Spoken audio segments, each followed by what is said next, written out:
The Holocaust years heard more than 6 million European Jews crying out for help. Listen to the echoes of their cries. Although leaders of the free world turned away, some courageous individuals did not. Often, at great risk to themselves, these remarkable people reached out to offer help to Jews wherever they could.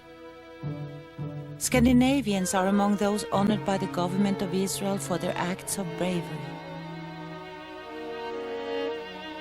Here at the Holocaust Memorial site of Yad Vashem in Jerusalem, in the Garden of the Righteous, recognition is given to, among other Scandinavians, Raoul Wallenberg and Ambassador Per Anger of Sweden, to the people of Denmark,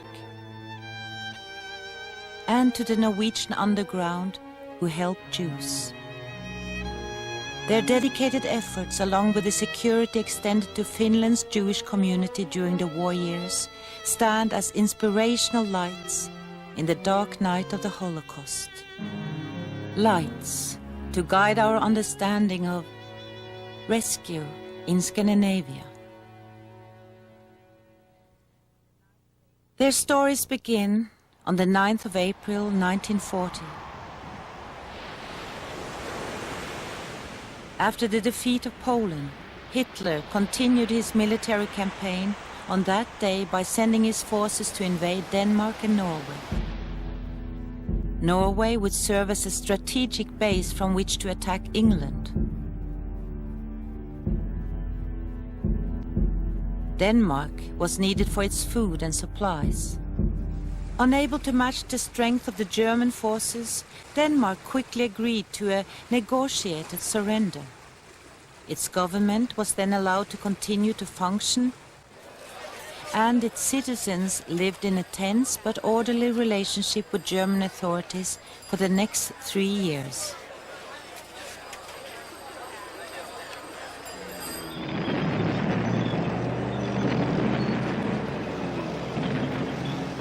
Norwegian military units fought the Germans for 8 weeks before they were overwhelmed.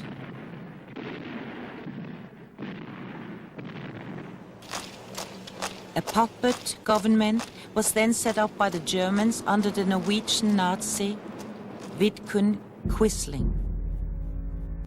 When the war began, 1,800 Jews were living in Norway, most in Oslo. After the German invasion, they lived for 2.5 years with the hope that as Norwegian citizens, they would be treated no worse than other Norwegians. But on October 26, 1942, their hopes ended. Under Gestapo orders, police surprised and quickly arrested 560 Jewish men, women and children. In the following months, more than 200 other Norwegian Jews were captured. All were then transported by the Gestapo on the German ships Donau and Gotenland directly to Germany.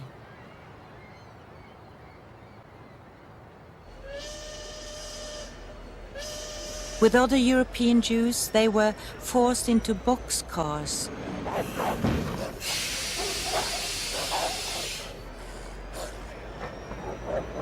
for their final transport to Auschwitz.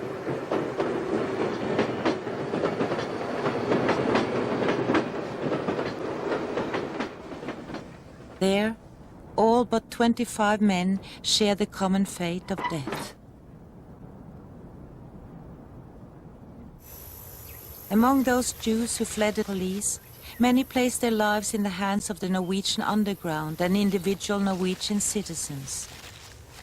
With their help, they then began a difficult and dangerous journey to the Swedish border. While it was not certain at that time that they would be granted refuge in Sweden, they had no other choice but to try. Today, the border area holds special meaning for the Norwegians who were involved in these rescue efforts. Erik Bye and Herman Sæther were there.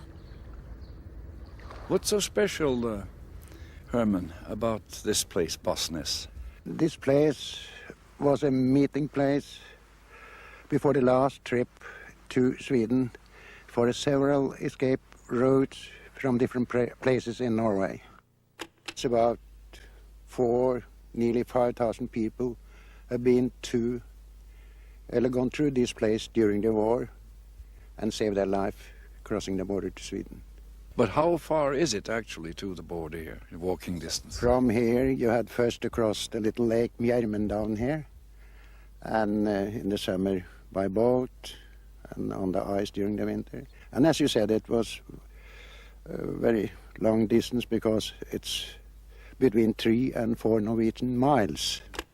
We don't know for sure, but they reckon that about 25 border pilots lost their life during their work.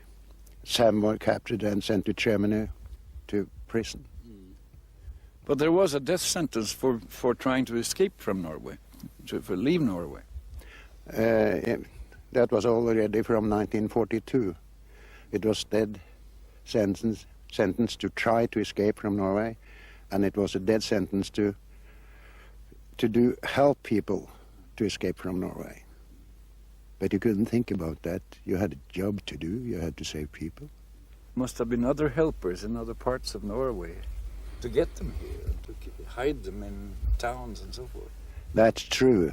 That must have been hundreds, thousands of people involved in this rescue business, if you can call it like that, because a lot of these people who had to run away from the Germans, from prison, from deaths or anything, they had to be helped all the way. They might have come from the west coast of Norway, over the mountains, down through the valleys to the border. And they have been fed, giving room, and helped all the way, day by day, till they reach this place.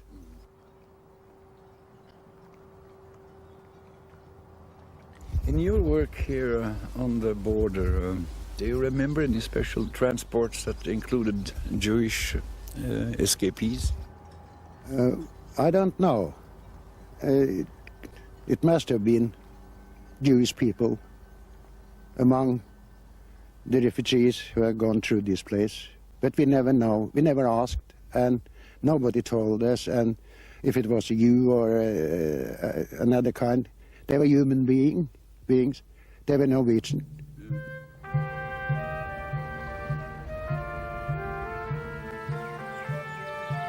Arvid Feie Bisgaard was 17 when he joined the Norwegian resistance. With his skis and his homemade Sten gun, he served as a refugee courier. My role was to receive people coming from different parts of the country that had been in hiding for up to 2 years, trying to get away from the Germans. When we volunteered to participate in this underground work, we were informed about what was happening, and that was in late 1943, what was happening to the Jews, the final solution, the Wannsee Conference, what the Germans were actually doing towards the Jews, and also what was happening to our resistance and to the Home Army people that were shot when they were found by the Germans.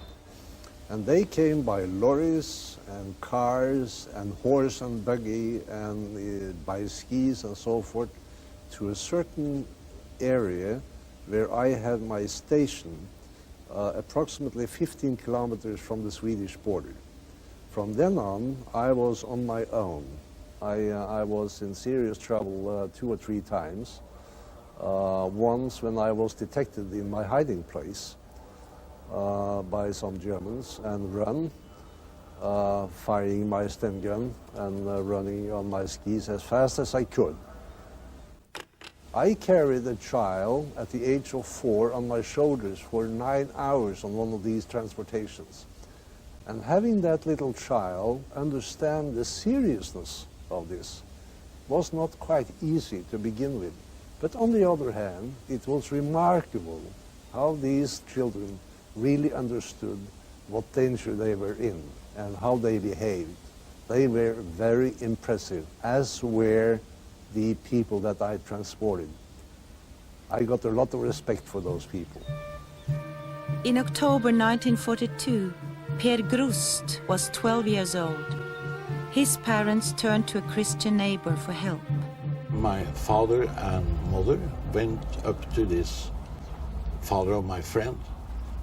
We called him Peter. He had another name, but we called him Peter anyway. And he said, it's nice that you have come here and you are not going out of this door before we find a kind of transportation for you over to Sweden. And he come back and said that in a couple of days so and so, you have to come with your family, husband and 2 children, and I'll see that you can come over to Sweden. I don't think it was so well organized, the whole trip, but in one way it was. We should cross a river somewhere over a bridge. And he stopped the car and he waited for a light signal from the forest somewhere. And when he got it, he said, well, everything is clear. It's no German who will going to stop us on the bridge. From where the car stopped, we went with this new guide. And I don't think he was so organized either. But he knew that he was going to help us, and that was the main thing for him. And we walked the whole day.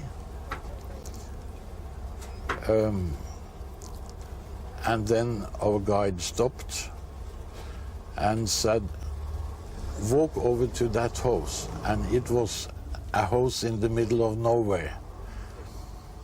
And he said, they are okay people. You could tell them your situation and they will help you further on. But I will not walk with you up to that house because those people should not know who I am. We passed the border. I couldn't see anything. And we were into Sweden, and it was just as wet and cold in Sweden as it was in Norway. The Norwegian church was under pressure by the Quisling government to cooperate in the persecution of the Jews. Pastor Hans Christian Mamen and Erik By remember the response of the church. From this pulpit, I heard the protest read by the pastor of this congregation the Sunday in December 1942. There is no such thing as Jew or Greek, slave and freeman, male and female. And we must obey God more than man. This protest was joined by all the free churches and the smaller churches in this country, from the Catholics to the Pentecostal, from the Methodists to the Baptists. We were an ecumenical church protesting against the persecution of the Jews in this country.